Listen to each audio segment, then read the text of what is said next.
Welcome to the annual Marcia Lillian Gladstein Visiting Professor Lecture for 2018-2019. I'm Kathy Lieball, I direct the Human Rights Institute, and we're very pleased to have you here in the Thomas J. Dodd Research Center today. We would like to begin by acknowledging that the land on which we gather is the occupied territory of the Mohegan, Mashantucket Pequot, Eastern Pequot, Schaghticoke, Golden Hill, Pagusset, and Nipmuc peoples, who have stewarded this land throughout the generations. We thank them for their strength and resilience in protecting this land and aspire to uphold our responsibilities according to their example. We are also grateful to Gary and Phyllis Gladstein and the Gladstein family for their generous and long-standing support of the Human Rights Institute and to programming around human rights at the university more broadly. Without their generosity, this annual 2-week residential program, of which Professor Andre Keat is a part, would not be possible. This year, we are also recognizing the 15th anniversary of the Human Rights Institute, and this lecture kicks off a number of events that commemorate the 15th year. These events will culminate on April 4th and 5th in 2019 with a large conference, which we hope you will make time in your schedule to attend. The conference is on human rights and the politics of solidarity. It will be in honor of the first Marcia Lillian visiting Gladstein visiting professor, Victor Osietinsky, the late Victor Osietinsky. So we're going to begin the program this evening with a welcome from the Vice President for Global Affairs, Professor Janet Wiener. Please do stay and join us for the reception at the end of the lecture, which will be held just outside the doors in the Dodd Lounge. Welcome, Vice President for Global Affairs, Daniel Wiener.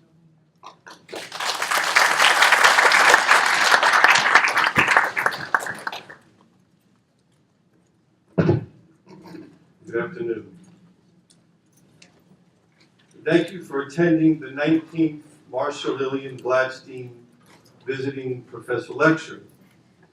This event has become an important annual ritual for our community. I've been thinking a lot about rituals these days, and this is an important ritual. We were just talking about that. It is comforting during these turbulent times to gather annually and remember the depth and breadth of human rights teaching, research, and practice at the University of Connecticut. Yes, these are difficult times for champions of human rights, and more importantly, the people that suffer oppression in its many forms. The transition from a globalist, neoliberal order to a nationalist, and I would argue crony form of state capitalism is a process that is eroding human rights in too many places around the world. It is in this context that the Human Rights Institute, our highly productive faculty, and a remarkable group of students are a beacon of hope. Today, we are very fortunate to hear from Dr. Andre Keat from the Nelson Mandela University in South Africa. In 1986, I spent 24 hours on a bus from Harare, Zimbabwe to Johannesburg, South Africa. I was a student at the time. There was a state of emergency in South Africa at that time. For the next 10 years, I conducted participatory research on land and agrarian reform and spent long periods of time in the former so-called homelands, known as Bantustan, interviewing large-scale commercial white farmers as well. I experienced the deep historical and geographic entrenchment and contradictions associated with apartheid.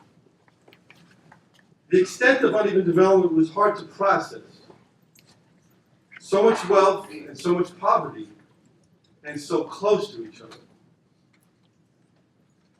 My reason for telling this story is because Dr. Keat's work on higher education transformation in South Africa is a very important reminder of the power of time, and that human rights is an ongoing political struggle. It took hundreds of years to build the apartheid landscape. Its dismantling will take time too. The issue of time, I think, is important, because we're measuring the current situation in months, and years, and weeks, and days. When I think about South Africa, I think of hundreds and hundreds of years, which is a long, long time. So thank you, Kathy, Molly, Glenn, HRR faculty and staff for leading our efforts to help oppressed people throughout the world, including the United States. Thank you, human rights students, for giving us hope. And thank you, Andre, for becoming part of our community. Thank you, Gary and Phyllis Gladstein and family, for your remarkable generosity. There is no Human Rights Institute without you. Your vision and generosity is making the world a better place. So to the audience today, many thanks for joining us and being part of this progressive and dynamic community. Thank you.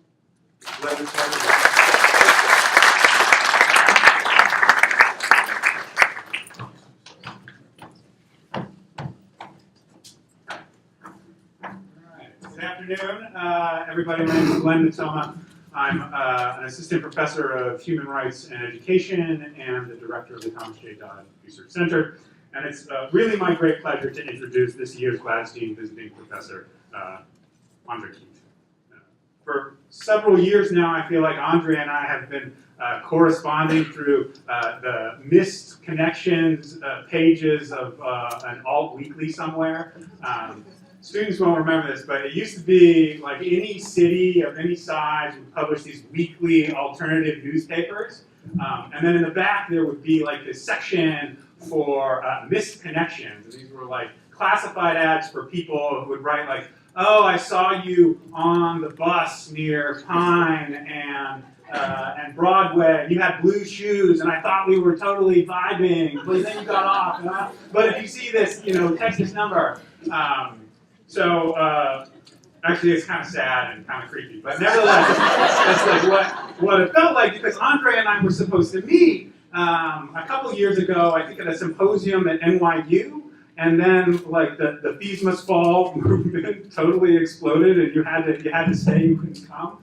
And then a year after that, we had this correspondence and a couple of phone calls about bringing you here to the University of Connecticut to visit. I think it was summer of 17. But then maybe you changed universities again, anyway, it's great to have you here, and I'm really delighted to have you here. And my eagerness to make sure we actually finally connected and we brought you here is driven by my profound appreciation and respect for Andre's work.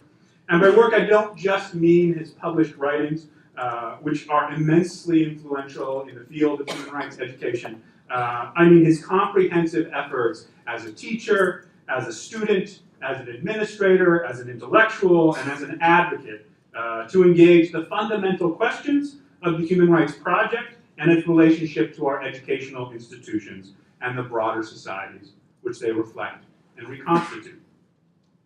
As I think you'll hear tonight, Andre has never shied away from telling hard truths about the things we hold dear, things like the university, things like human rights. But unlike other so-called critics of human rights, he does so, I think, in the spirit of commitment. Commitment to the fundamental principles of human dignity and social justice, and importantly, from the position of responsibility to turn critique into changed structure and practice. Thus, his work has always been a model of what we might call the scholar practitioner, but which I think is more rightly understood as true scholarship. I have found in that scholarship inspiration by his insistence that institutions of higher education can and should play a more radical role in moving societies toward justice, and that we as agents within those institutions have obligations and opportunities to do that work alongside whatever other work we have. There's some folks sitting on stairs and coming in. There's totally room down here and in front. And you know, if you're on the end and can move in, maybe you could move in and yield way to later arrivals. Despite the rudeness of that, no, I'm just kidding. Sorry. That he has pursued this work in South Africa, a so-called human rights state, where efforts to address the history of white supremacy and colonialism are more overt and explicit, should make his voice all the more important to us in the United States to attend to, so that we might begin to attend more deliberately to our own history, which today threatens, I think it's fair to say, to literally destroy us. You can check out his bio in the program to see what is a really remarkable, if peripatetic career, right? You've done some really interesting and amazing things in lots of different locations. His current position is the Chair for Critical Studies in Higher Education Transformation. Like, how cool is that? That is like, oh my God. We in the United States, we don't even think much about higher education or the academy as being in need of transformation. Rather, our talking points is like, as representatives of the university, insist that higher education is itself transformative. Whether that transformation is wrought on the lives of individual students or on economic prosperity, no matter how measured in the state that we are supposedly the flagship public institution of. To the extent the conversation is about justice in higher education, it is only about access. Somehow, if we get enough multicolored kids through our gates, that in and of itself, that constitutes justice or solves the problems this country faces. No doubt access will continue to be important, but so too is the recognition that as products of an unjust social order, our colleges and universities can't help but reproduce and sometimes deepen that injustice. Whether that's because, quote, getting into Yale becomes an alibi for cloaking predatory entitlement in the garb of accomplishment, or because our processes and practices, which Andre, I'll note, helped us to see recently as academics, our habitus, authorizes only certain, that is to say, colonial ways of knowing and as being as scholars. So once again, I am more than delighted, in fact I'm desperate to welcome Andre here this evening to bring some wisdom and insight along with his humor and resilience in engaging these critical issues. So please join me in welcoming Andre.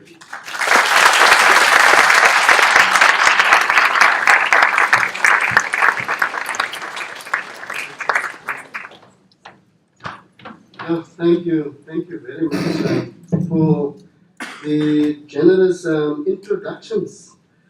I'm grateful to be here, and of course, I want to say thank you for all of you who pitch and tolerate what I have to share with you for the next half an hour or so.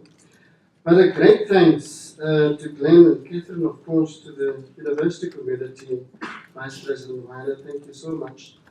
I'm having a great time here at the university, and of course, the stellar support and love of colleagues at the Dot Center and the Institute for Human Rights. A big thanks, and in particular to Lindsay. I'm grateful for this chance and for this privilege to address you today. The talk, and of course, just before I forget, also to the Gladstein family, of course, who made possible the entire architecture under which we are gathering today, both intellectually, substantively, and otherwise. So this talk consists of 5 movements. 1, some introductory remarks on human rights and social discontent. 2, the revitalization of critique and some notes on decolonial interventions. 3, the location and workings of double critique and its double. 4, critique as passages towards decoloniality and the renewal of human rights education. And 5, in my concluding remarks, I reflect on the practical implications of my propositions. I had strict orders from the organizers. They said that this lecture should not be longer than 4,237 words. So that's precisely what I'm going to deliver today. That's excluding the headings, of course, and so on. And according to calculations, it will take me 35 minutes to deliver. Now, so I'm not going to make any sideways or, cul-de-sacs or shortcuts or something like that. Otherwise, it's going to take some of the time that we may have for engagement. We live in critical times, at the edge of the abyss, at the limits of a future utopia that is fading away. Cynicism, alongside revolutionary moods and protests linked to social discontent, has become part of the fabric of social life everywhere. Some estimate the number of protests in the USA at close to 11,000 over the past 2 years, with themes including guns, healthcare, education, civil rights, gender equality, immigration, and so on. Globally, the spike in protests relating to social discontent have become more large-scale, numerous, and geographically widespread. Interesting scholarly work on protest and discontent is emerging, including studies on South Africa, which is generally regarded as the protest capital of the world. Some, like Rush, have argued that the waves of protest during the present decade express a pervasive distrust in democratic institutions, a distrust in human rights and its agencies, and the dominance of a new right as a coalition comprising market liberals and the political conservatives that has taken hold of our social reality and our political horizons in many parts of the globe. Human rights feature in two formats in these protests. First, as a mobilizing force around its negative opposite of human rights violations, and second, as its own outside that acts as instruments to animate human rights beyond its own codified limits, beyond its staleness, so as to continuously reinvest rights with social activism. The social discontent undergirding protest has taken shape in a world that is flooded with human rights norms that ironically invite its systematic violation, pointing to a fatal flaw, at least in my reading, to conventional conceptualizations of human rights and its praxis. This defect made possible the insanity of massive global inequalities and the conservatization of politics in Europe and parts of North America, tagged by tragically powerful new waves of inter- and intrastate racism, race populism, bigotry, everyday fascisms, and ethno-nationalisms everywhere. This has turned the human rights work of the United Nations and its agencies into a sad spectacle, a running nightmare, one which simply converted rights into spectacular rhetoric and democracies into mediatized spectacles, as is the case in the United States and South Africa. Not so long ago, we could have used indices of democracy and human rights as key indicators of social justice. This is no more the case. They are adjourned because we patch the blind spots with our lack of criticality. This is probably, and thank you very much for that, Glenn, this is probably the crux of my thought processes. The sluggish uptake of the critical within human rights praxis has provided fertile, non-resistive grounds for human rights pushbacks. That means an instrumentalized conception of rights would always have opened itself up to incorporation and conscription into capital and into racism, into sexism, and other discriminations. Human rights education, conventionally understood, have played a productive role over the past 2 decades to precisely provide the conditions for such inscription. That is, its uncritical treatment of human rights universals provided the link between the logics of capital, new liberalism, new conservatism, whilst masquerading as progressive social justice alternative. So in human rights terms, our categories and our interpretive schemes for understanding the state of ourselves, the conditions of our communities, the attitude of our society, and the social posture of the world and its politics seems to have hit a snag. Our angst and disquiet is thus not simply about the world as it appears to us, but also about our worry that we find it more and more difficult to make rational sense of it, and thus struggle to formulate meaningful social justice and human rights strategies. This was, on the one hand, a personal existential question for me as a human rights practitioner. On the other, the investment into strengthening democratic processes became part of my professional and social identity linked into a broader national, regional, and global context.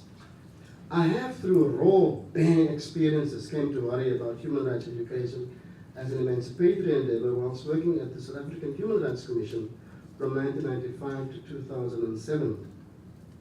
My fidelity and commitment to the critical and critique, though part of my political orientation pre-1994, was reborn against this context in the first decade of democratic South Africa. I came to consider the revitalization of critique as a key structuring principle of my work and as advances towards decoloniality, a topic to which I now turn as the second movement of my talk. You can see how I framed the title. In one of my recent pieces, I set out for myself ways of classifying critical theories, broadly speaking, so as to locate a decolonized Afrikaner critical theory as formulated by Massey and Rabaka, and maybe a black critical and cultural theory as proposed by De Christo. In the same chapter, I tried to set up the interplay between the notions of crisis, criticality, and the critical.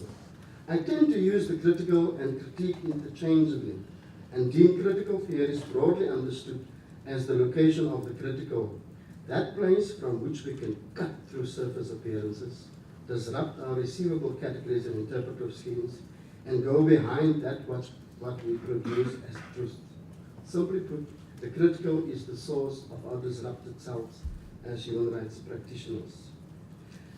But, as Glenn so rightly pointed out, at the heart of critique, I argue, is renewal, the transformation of our cultural traditions, transformation of our institutions, the renewal of knowledges and practices in a world in which current social, political, cultural, and economic arrangements only further serve to structurally anchor inequalities and discriminations. I am aligned to definitions of critique as the opening up of categories that are closed to reveal the antagonisms within them and to reveal the crisis that they conceal. In the opening of these categories, we find the ways in which human activity is organized, as in the case of human rights. To make one example, we will find that although equality and dignity are promised, governmentality and exclusion is offered, and so on. Paula Rubugini, in a 2018 article, brings the notion of critique as developed by the canonical work of Kant, Hegel, and Marx, and the numerous 20th century interpreters in conversation with the American pragmatism of Dewey and me, where critical agency can be associated with the creativity of seeking innovative solutions rather than with the rejection of and opposition to a given social order. Accordingly, critical agency arises from critical situations such as the ones we are experiencing on both sides of the Atlantic at this present moment in the USA and South Africa.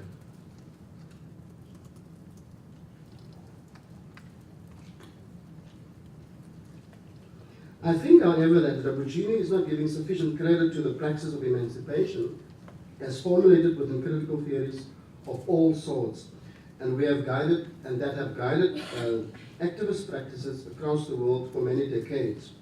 What she does offer, which is an interesting point, is the possibility to develop the capacity to produce critique by imagining the new, denying the given and coping with the constraints from everyday life experiences.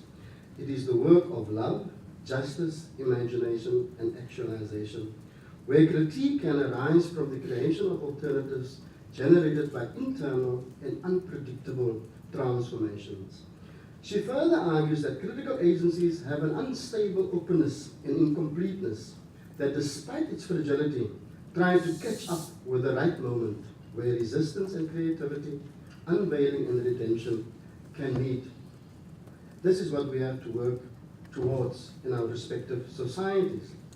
Curiously, and probably way into late, two versions of critical social theory of human rights are now emerging in Western academic circles. Neither of them has any semblance of decolonial thinking in their formulations. In Rensman's version, critical theory first and foremost helps gain clarity about the nature of human rights as a concrete real-world issue with significance for human emancipation. In Forster's version, he argues that if it is true that human rights are meant to ensure that no human being is treated in a way that could not be justified to him or her as a person equal to others, then this implies, reflexively speaking, that one claim underlies all human rights. That is, all human rights are grounded in one basic moral right, the right to justification. Both these theories are rooted in Eurocentrism and the dominance of thought of the global north. The most productive attempt to avoid these pitfalls came from Amy Allen's work in The End of Progress, Decolonizing the Normative Foundations of Critical Theory, published in 2016 here in the United States. But she ultimately struggles to synthesize decoloniality of Latin American philosophy with the emancipatory interest of critical theory, given a total reliance on European thinkers, as interesting and as useful as it may be. That means she fails to integrate the fact that decoloniality names critical thought emerging in the colonies and ex-colonies, and that decolonial thinking is already a particular kind of critical theory, different from the critical theory inspired by Marxist thought, as McDonald would have it. Other attempts at formulating a decolonial critical theory include the work of Rocio Zambrano, but before her, the group of Latin American decolonial thinkers such as Enrique Diesel and Walter McDonald already coined the idea of a critical decolonial theory. These theories, including Africana critical theories, as I return to the title of my talk, seems to be the proper location of double critique and its double as ways to renew human rights. This is the third movement of my lecture. These theories are, to my mind, best placed to respond to one of the most dramatic developments in the human rights field, the exponential growth of thoughtful and considered human rights critiques. We now have specialized postgraduate programs on human rights critiques in various parts of the world. These critiques generally maintain that human rights facilitate the expansion and legitimation of neoliberal logics, contribute to the reproduction of inequalities and unequal geopolitical arrangements, and facilitate the exercise of buyer power and the overregulation of bodies. What is more troubling, they contend, is that this hegemonic discourse has such a strong hold on our political imagination that it has become almost impossible to invent alternative forms of politics that can bring to light different understandings of equality, different understandings of freedoms, different understandings of justice, and different understandings of emancipation. This would in part be the task of a decolonial formulation of human rights. We are now experiencing the conversion from rights to capital rights within the context of the neoliberal revolution. And as stated earlier, there is thus an intrinsic compatibility between liberal democracy, the conversion of human rights into capital rights, and the neoliberal subject as a human rights citizen. Stated differently, human rights are incorporated, dissolving all social affiliations into legal and economic relations and transactions. David Kennedy, as you may know, has already in 2004 referred to these critiques as the dark side of virtue in relation to international humanitarianism and human rights, its evil double of sorts. Then again, it is precisely within these critiques where the radical possibilities for human rights practice emerge, which is the case that Glenn raised earlier about my work and how I think about this. My interest in human rights critique is actually a commitment to the project of human rights in different kinds of ways. It is a central program to my human rights practice, and so critique was actually based on my calculation that if we work according to critique, it will bulwark human rights against incorporation, because if you're critical, you will see what is coming, or at least reclaim its emancipatory potential. And this interest later on steered me to marshal the idea of double critique, which Mekalinos and I put forward in 2018, in a 2018 compilation that we edited, Critique of Human Rights Praxis and Critique of its Subject Matter and Content. In a sense, and paraphrasing Papais, I am trying to present a double critique of human rights praxis in general and human rights education in particular, to bring it to its limits in thinking that there is no alternative to what is for some alternative to open up.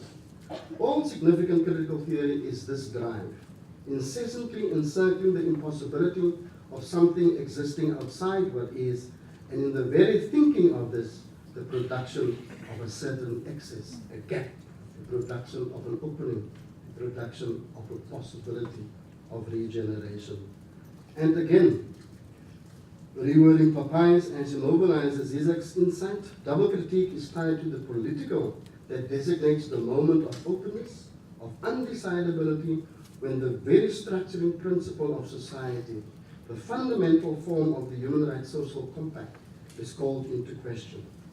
As human rights is called into question, double critique renders its assumptions visible, to bring into view that which is obscure when there is no critical outside, as Juliet Williams argued some time ago. It forces human rights to test its own language. Double critique is thus a move towards decoloniality. Then as a provocation, double critique is flanked by critique and its double. A notion inspired by French surrealist poet, artist, actor, director, and writer, Anthony Akomawt. Life itself is cruelty. This is more or less the message in Akomawt's 1938 publication, The Theatre and Its Double. Reality consists of shadows of evil, its double, but theatre instead consists of shadows of,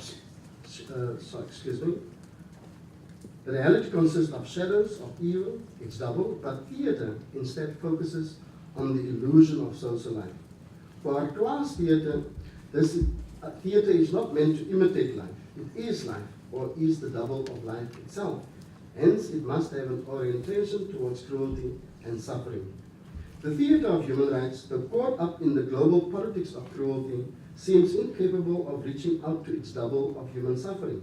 Rather, it presents an illusion of progress which stifles our political creativity and sets itself up as the standard against which to judge violence and suffering, as Kirsten Hastrup has been arguing from the Scandinavian side of view.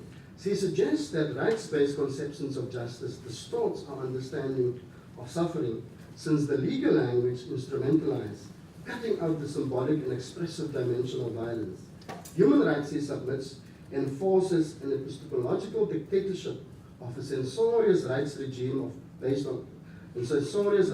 regime of truth that disfigures social reality. Upendra Baxi some time ago in 1998 proposed that the recovery of the sense and experience of human anguish provides the only hope that there is for the future of human rights. Human rights critiques point to the fact that the human rights discourse have become detached from the suffering that authored it. And human rights praxis has simply converted human rights suffering into technical violations of human rights standards. However, even as we conceptualize human rights and its double as critique and its double also refers to how the middle class, us, historically defined our roles in critical terms. In the process of critique, we thus answer for ourselves and contributed simultaneously to concealing and intensifying the crisis of human rights in Kozlek's seminal work, Crisis and Critique. This is the shadow of critique, its double. So I'm presenting three doubles, and sometimes get muddled and disordered by it. I apologize for that. One, double critique, that is critique of human rights praxis and critique of its subject matter and content. Second, a human rights critique that discloses the dark side of human rights as cruelty, suffering, which can better steer our human rights practices. And third, critique and its good and or evil double, that is, we have to critique a critique of human rights that aims at defining the middle class in terms of the critical, whilst it, in real terms, only has a self-interest-driven orientation towards human rights. Stated differently, critique must always search for its authentic meaning, its double, like the theatre in search of real life, not its imitation. The three doubles, I suggest, present different sets of passages for the renewal and the decolonization of human rights education, and this is the top movement of my talk.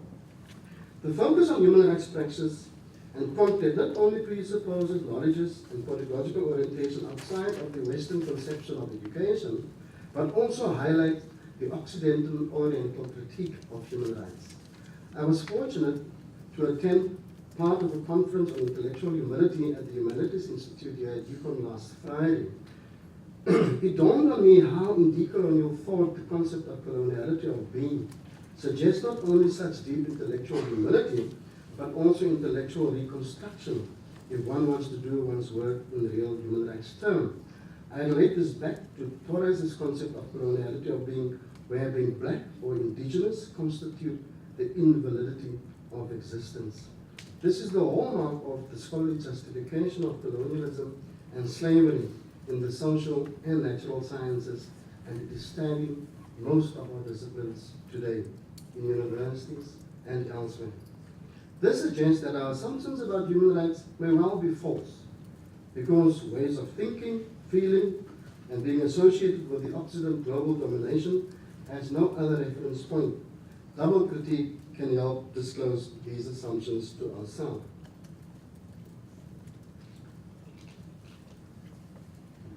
Don't worry, I'm coming to the optimistic part, okay?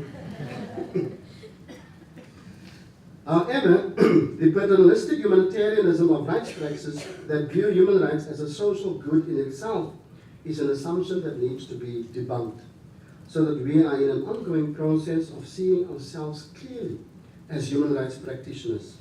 This is the meaning that one of Africa's great thinkers, Ngugi wa Thiong'o, gives to the term decolonization, the capacity to see yourself clearly, to emerge from a state of either blindness or dizziness.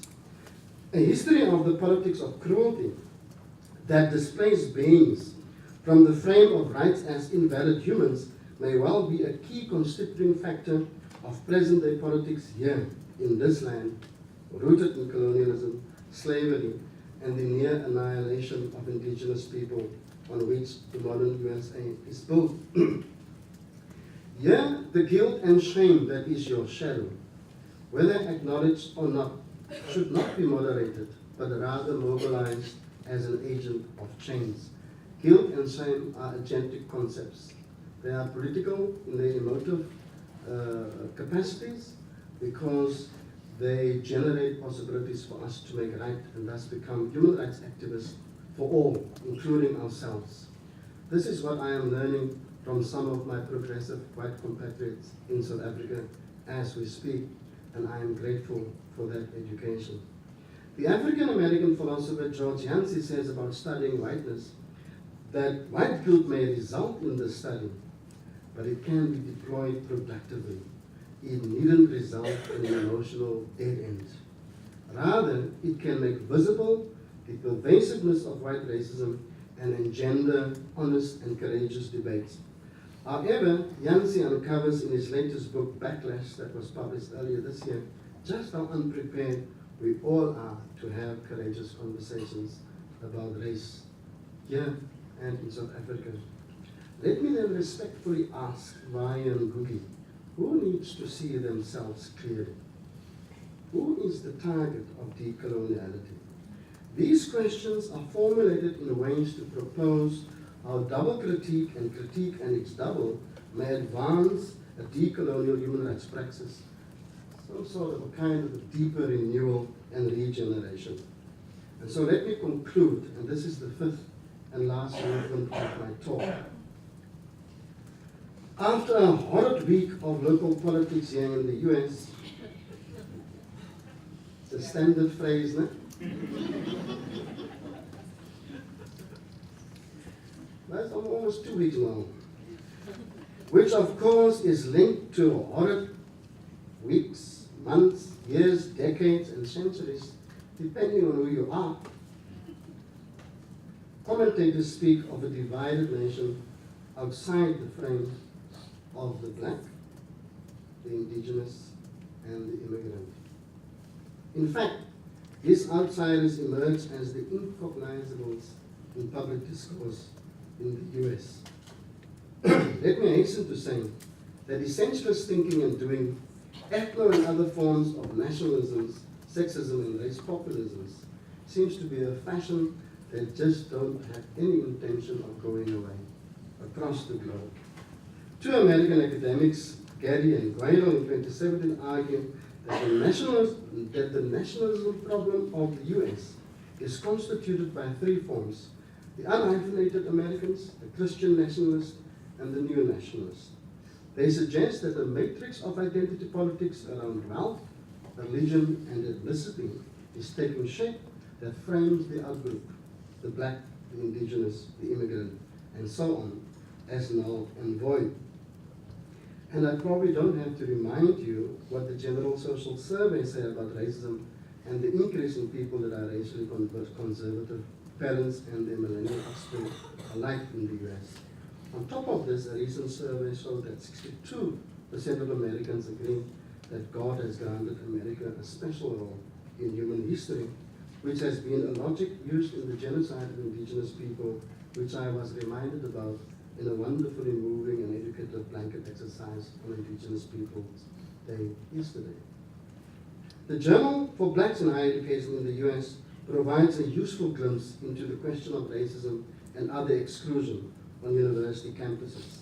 And you would probably know how extremists, dogmatists, and chauvinists have been involved in the USA of today, something that has been exported to South Africa and other parts of the world with tragic consequences. I don't have the experience and exposure to analyze the national question of the US, other than to say that it links up with the country's indifference towards human rights instruments, the United Nations human rights system in general, and its total disregard for the notion of economic and social rights.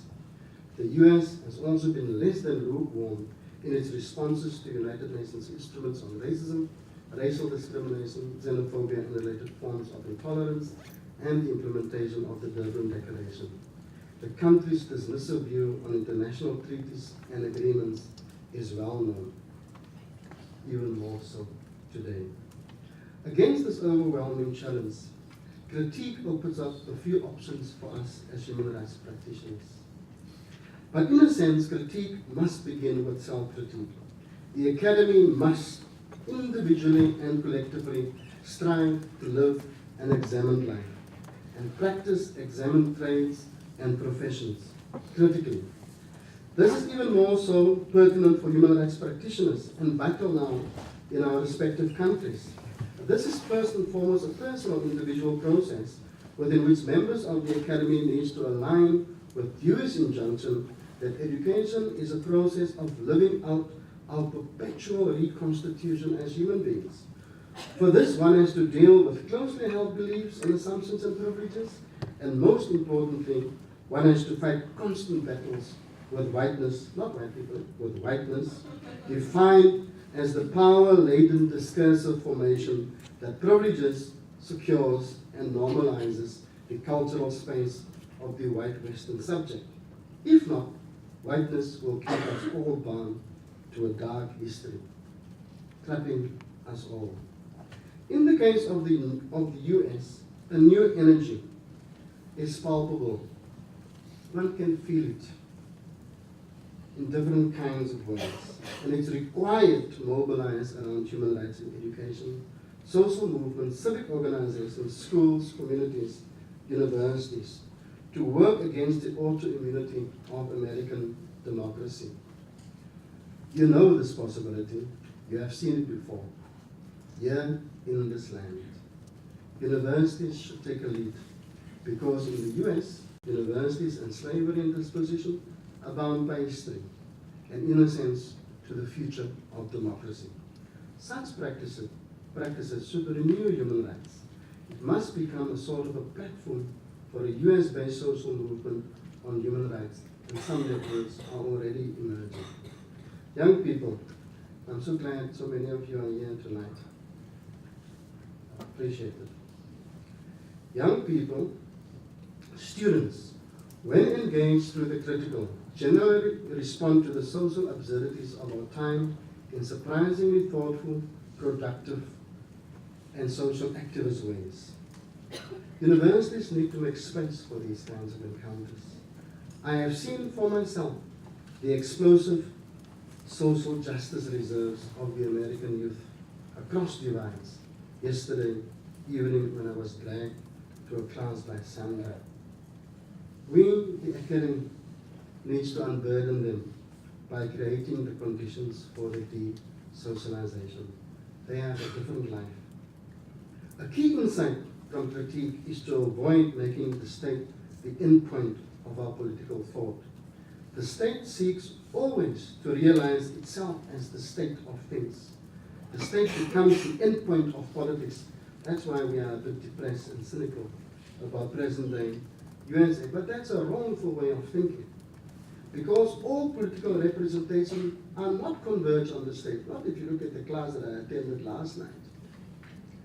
But in any case, the state wants us to think in those kinds of ways so that it can co-opt our activism. It can stream our activism so that nothing is possible outside the imagination of the state about itself.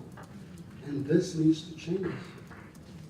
We need a different kind of thinking around politics outside of the states, where human rights can flourish, independent of what a state does, where it can create belief, hope, love, a place where the revolutionary project can express itself, organize itself right. This is the place where critique can wrestle rights from capital, split it from racism and sexism, prevent its co-option into governmentality, and renew rights with its humanizing potential.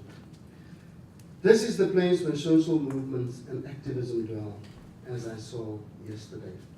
Ultimately, this is the place of the everyday, where we do small and big things daily, like yesterday, to make our university, our society, the world a better place. I thank you.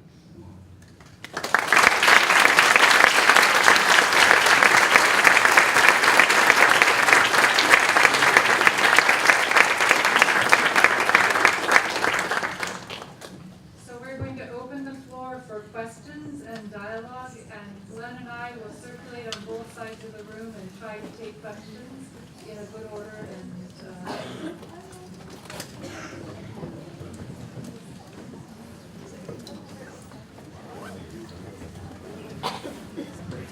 All right, well, we'll start right here. Why? Okay.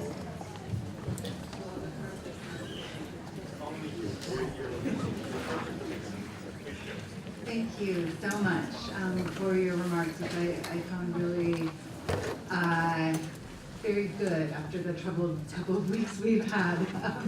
But I wanted to ask about something that I've seen recently with respect to discussions around freedom of speech that I found troubling. So I think that your remarks about the space that's opened up by critiques of human rights is really empowering. So to think, I do work in access to medicines and at times, to think about critiquing kind of the capitalist logics of pharmaceutical companies and the kinds of things they say, as a way of opening up a discussion about what politics could look like is very helpful. But the place where I've been very depressed recently is the way in which rights is actually being co-opted. It's not just invested with these logics, but that it's being co-opted and used offensively, or not offensively, not offensively, offensively to cement power relationships. So I think about the weaponizing of the First Amendment in the US. I think about other ways in which rights are being used to cement rather than challenge existing power structures. And I wonder if you could talk about that and whether the critique and double critique can provide a useful way to push back, not only against the inherent logics of power that are embedded in human rights, but also the way in which they can be explicitly co-opted and used as a weapon to silence, for example, and reinforce power. Do you want me to? Sure, unless you want to take more. No, That sounds no, like no, enough to chew on to get us started. So. Okay, sure. Well, thank you very much. That is greatly insightful, and of course, will also get myself thinking in different kinds of practical options to engage with some of the propositions that I put on the table. Of course, the straight answer around the pharmaceutical companies that we probably need a global TRC on the pharmaceutical companies. Otherwise, those kinds of logics and power is never going to be dislodged.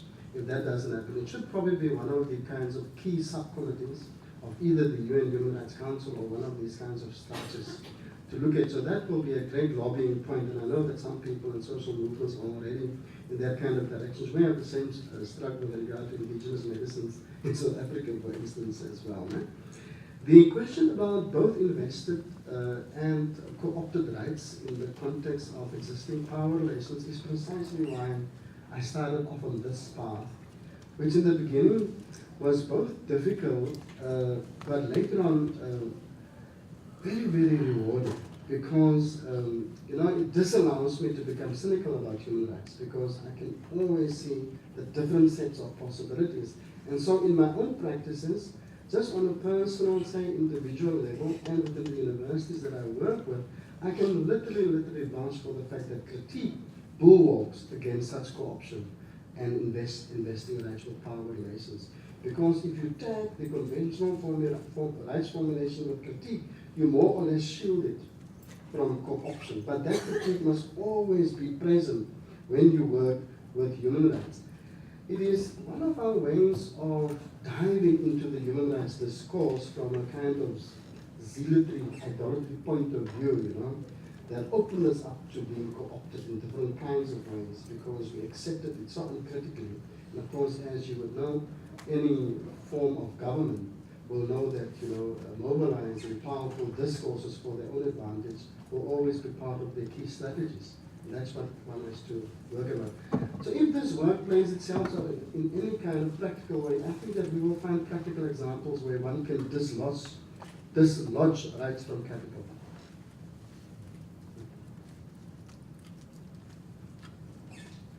More questions?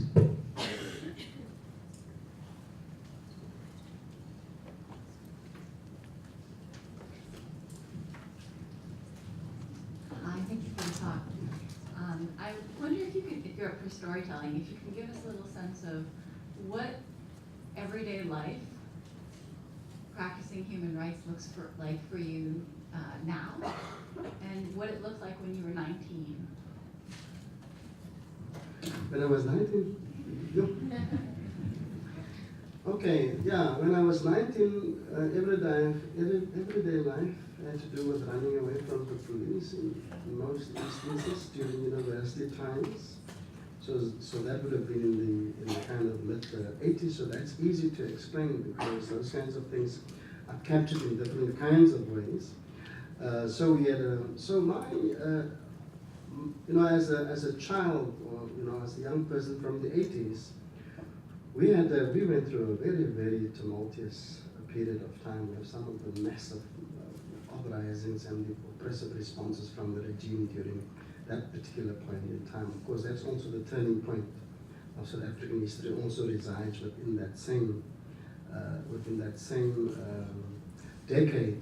So it would be easy for me to speak about everyday life in those kinds of things. The strange thing is that the things that you do every day is sometimes the things that evade you. Though you can see more or less its results and achievements in different kinds of ways, but you can't pattern it in different kinds of ways. Like a social justice orientation of waking up doesn't mean that your alarm goes off in a different kind of way than somebody else's alarm and so on. But you just know intuitively the kind of right direction that you work towards. That is both to do with whether you work with student access and assessment, whether you mentor students in different kinds of ways around social justice issues, whether you tackle the system, its systemic expression of discriminations and exclusion. So that's the kind of work that you do every day. Sometimes people actually tell me that they get tired of fighting the system, I don't know whether that's true, or whether we simply don't think about various kinds of cushions that one has to put in place for surviving everyday life, because most of our lives are made up of systems in any case that we have to respond to on a daily basis. Of course, if you're black, I know here you would call me colored, what will you call me here? What will you call me here? Black, mixed race or something like that? But of course I see myself as black, and that's my social identity. In those kinds of spaces, sometimes I do feel, subliminal and, covert racism can sometimes weigh you down, and microaggressions, and, you just step back sometimes from this and that and the other. But I must say doesn't beat me down in a way that paralyzes my activism. And I think, and I'm trying to, one of the things is when you can clearly, when you see yourself clearly, like the definition of Ngugi wa Thiong'o as a decolonial subject, when you see yourself clearly, it's highly, highly empowering because you can see what is happening to you. It is when you wake up with bruises in the morning and you don't know what has hit you. That's more or less the thing that disempowers you. That is the thing that is, and that's how systemic racism works. Battles you in the night, when you sleep, and you just feel sore in the morning, but you don't know where the knocks and the shots came from. But via double critique and it's double, if you have a clarity and see yourself clearly, you can also see how the system's impacts on you. That's a very empowering position. It's like knowing that you have high cholesterol.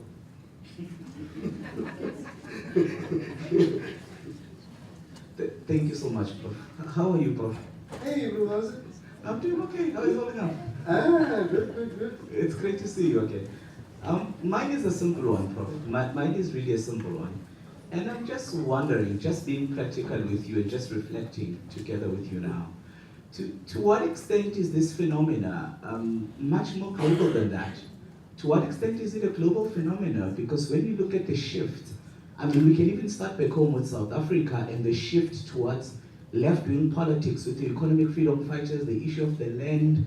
Then you begin to look at what recently happened with Brazil and the shift toward quite a much more nativist, white mode of politics with the recent winning of the right-wing party over there. And again, you look at the Brexit and what's happening there within the EU. Again, it's also happening with Spain and the neo-Nazis. Not Spain, I'm sorry, Germany with the neo-Nazis, the Italy as well with the current administration. The US, of course, President Trump alludes, and it's almost a white working class fear that is managed to stoke up as a constituency, I suppose. So to what extent is this a much more global phenomenon, and how useful is the UN as an institution towards responding to that? Because we know the current challenges that are happening at the level of the Security Council, where that's where some of the key and contested issues are supposed to be taking place. But if they include any of the P5 members, it's almost crippled. So I'm just looking for those practical reflections with you, and I suppose the conditions of possibilities in responding to some of them, which I would argue is much more global than that, beyond North America and perhaps Southern Africa. Thank you, Prof. Yeah, no, for sure. I think the global conservatization is clear, but of course you also mix it in with radical left-wing politics, which arises actually, if the sociological studies is to believe, which is a very, very interesting proposition, and that is as the middle class grows and black people enter the middle class, the experience of corporate and middle class type of racism is much more in their face. And so once they enter the middle class, they actually vote radical left from a cultural alienation point of view. Okay? So their material base is sorted with regard to having a middle class platform to operate from. But their political allegiances, because of I suppose the singular pain of racist experiences, shift them to the radical left. That's a phenomenon in South Africa, and I think in some of the Latin American countries as well. But of course, in the Latin American countries, it can be either left or right in the way in which those mixtures happen at the present moment there. In Europe, clearly a conservatization which tries to be pushed back.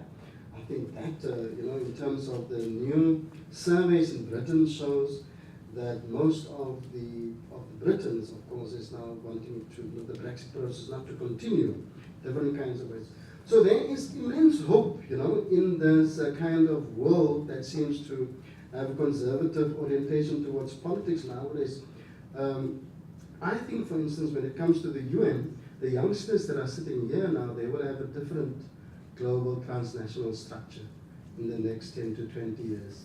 The UN, both in terms of what it can offer and can do, are more or less bursting at its seams, And this is being not recorded as academic critics that can just say anything like myself, but people who have been in the UN for ages, decades, reflecting on their lives and speaking about the way in which that particular center is not holding at all, you know. Now, it doesn't help that the space of the United States at the present moment when it comes to the UN architecture. But yesterday a student was asking me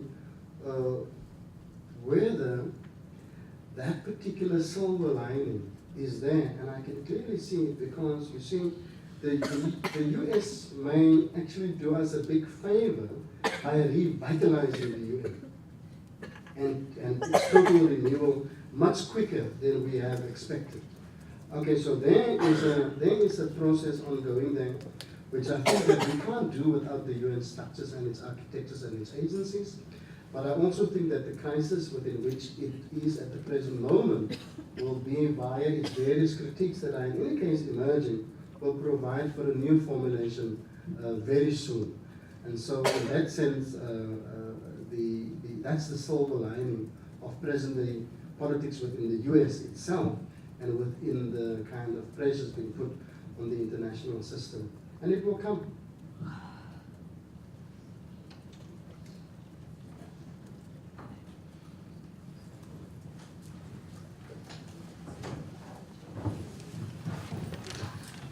Hello, thank you so much. Wow, thank you for this amazing speech.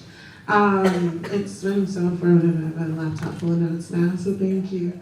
So something that's been coming up for me in conversation, be it whether it's like in an academic class or with friends kind of oriented around decolonization, is how crucial it is to broaden the gaze of what decolonization means and who it affects, where oftentimes it's centered around people of color, Indigenous peoples, Black people, decolonizing kind of in a autonomous way, having to do it ourselves, where it's also crucial for white people to decolonize, is something that I've been speaking of, where in terms of inheriting white privilege, it comes with certain mindsets and whatnot. And so it's crucial for white people to decolonize. And so for myself, as a student here, I do wonder what you feel like decolonization looks like for perhaps millennials, college students, what it looks like working within an institution that is predominantly white and that in ways functions as an extension of white supremacy. Thank you. Yeah, thank you very much. In fact, it gives me a way into some of the things that I didn't want to say. So I can blame you, right? The one question is that my thought is seldom organized around pigmentation because the conservative Black is as real as the conservative white. You know, we know that in our universities there, my two brothers can vouch for that. So under the broad banner of the progressive project, we will have to count in the progressive white project that needs to own both the shame and the guilt of history as it brings this distributed. Right? And remember that I really, in the deeper sense of me, I really don't think of them as negative concepts. They are really powerful, gentle concepts. Arthur Zereth argued that the right to be guilty is the first right. If you can't have the right to be guilty, you can't claim any other right? And so formalized complicities are everywhere. We are all in this thing together, you know. Mbembe wrote now a brilliant book, A Critique of Black Realism. And of course, after he has more or less put forward this amazing analysis of the suffering and the plastic reconstitution that blacks had to undergo over millennia, he ended up with the incommons, you know, that there is one world in which that we occupy. So there's one university that we occupy and we can do it in different kinds of ways. But I do think that white people generally struggle to affiliate themselves to a social justice project as equal in its compassion towards a Black project and for Black social justice. That is a project that they will have to work on in different kinds of ways. They don't know how to come out to present Black suffering in ways that are authentic or that provides forms of them to appear as allies or people in different kinds of solidarities. And that is not that is not a negative. It's a kind of cultural incompetence that is simply just so overwhelming, you know, the way in which people talk in South Africa as well, you know. So there We have to educate each other in different kinds of ways. So one of the projects that I'm actually doing, and I was speaking to Dan about it the other day, is how is a white progressive project possible? Because I know that it's possible. I see it every day in its individual extractions, you know. And if the university then has to respond to that, of course, it will respond in the first instance when the project of whiteness is uncovered by a double critique, so that those privileges are disclosed in the way that it forms our assumptions and our practices within the university. Because you can literally have a white university that is progressive, you know, and where black people operate as equals within those kinds of space and don't feel alienated. So demographics is actually the result of transformation and not necessarily a mechanism, or it can be both. So affirmative action can be both a mechanism and it must be a result. I am dead sure that if the university changes its knowledge cultures, its pedagogical culture, the demographics will fall into place more or less naturally. Because what happens to blacks within white university spaces is a revolving door. You get in here, you experience this form of punishment on your body, and off you go, you know, to the next university. And oh, that's not the reason why I have gone through so many universities. just to make that clear, you know, that is not the reason. So yeah, it will be fascinating if we can work together, you know, in the commons of Mbembe, and think how is a progressive project possible, you know, within the context of white and black, you know. So I really believe that. So is there a last question? We have time for a last question.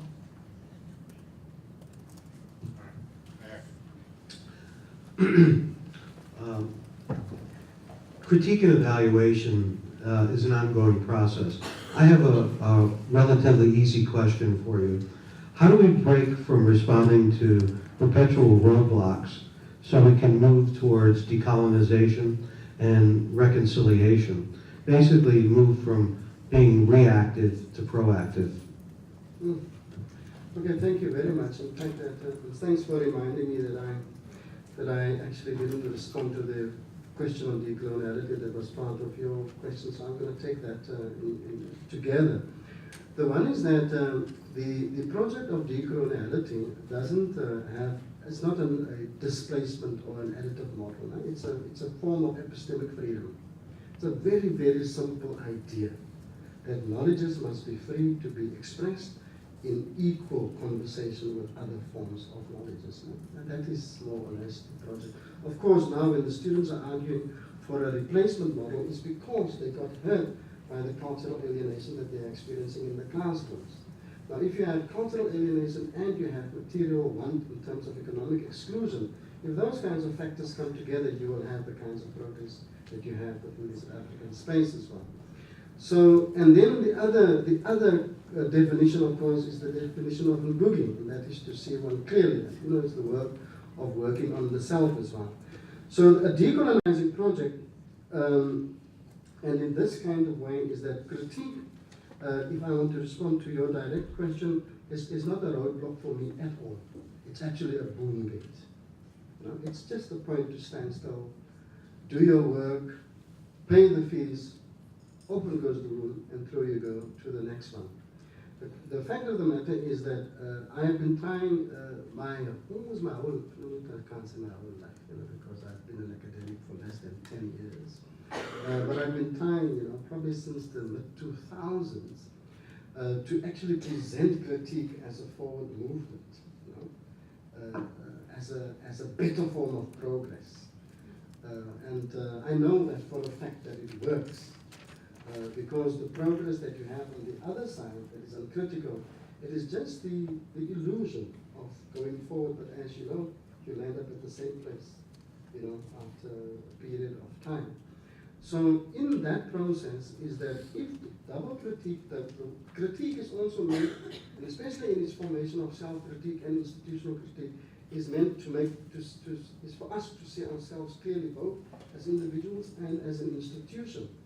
And you know that the part of the reason why universities struggle to transform is because the The Academy wants to do studies on each and everything except itself. And when studies are done about the Academy, we don't take the findings seriously. We always find ways to have a technical expression as to why that particular study is not valid. That is why if you just open the Journal for Blacks in Higher Education, you more or less have a photo album of universities in the United States that they can see, but other people doesn't have the forms of cognition to see that. But that is part of our profession. It's one of our great, great big mysteries and weaknesses, to profess only for others, outside of the formation of self-critique. So the decolonization project, in its everyday steps, it's a very, very highly doable thing. And its experimentations are so beautiful. Just the idea of creating equal space for participation in the class, is a formation of epistemic freedom. And that's just the pedagogical principle that is as old as Jewish 102-year book, Education and Democracy. And sometimes I think that it's also another kind of work, some of the brilliant stuff that came out of the United States that are not part of our own thinking here in this particular kind of space. Of course, he was a white male, you know what I'm saying, but you can't doubt the kinds of seminal work that he put in place when it comes to education and democracy. In fact, he would probably be regarded in any other kind of critical format of thinking as one of the people who will be formulated under a decolonial project in any case.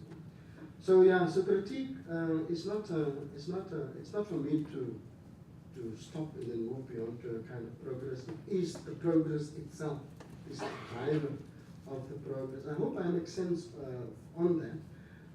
I will, actually, I've been asked, I don't know when I will have time for it. When I left the University of the Free State, I was asked just to write, probably around a 40-page document about its setup and how I did my work and all those kinds of things, to provide answers on a personal level for you as to how those everyday practices would look like if I look back on those kinds of things. Of course, we learn as we go along. Now I'm doing it better. I'm starting to journal a bit better. I'm starting to make my notes now, and I'm setting up the new chair as well so that I can reflect later on that. And this is not a kind of opposite form of utopia. I know that it's nice, hard work, but that is life. Life is not different from that. So I more or less just do my work in the best way that I can to see what kind of openings are there in the massive kinds of challenges that we are facing, both in our heads and in the structures that structure us on a daily basis. We just restructure and structure back. So that is, so sorry for that. And I know that I may not have, but thanks for that question in any case.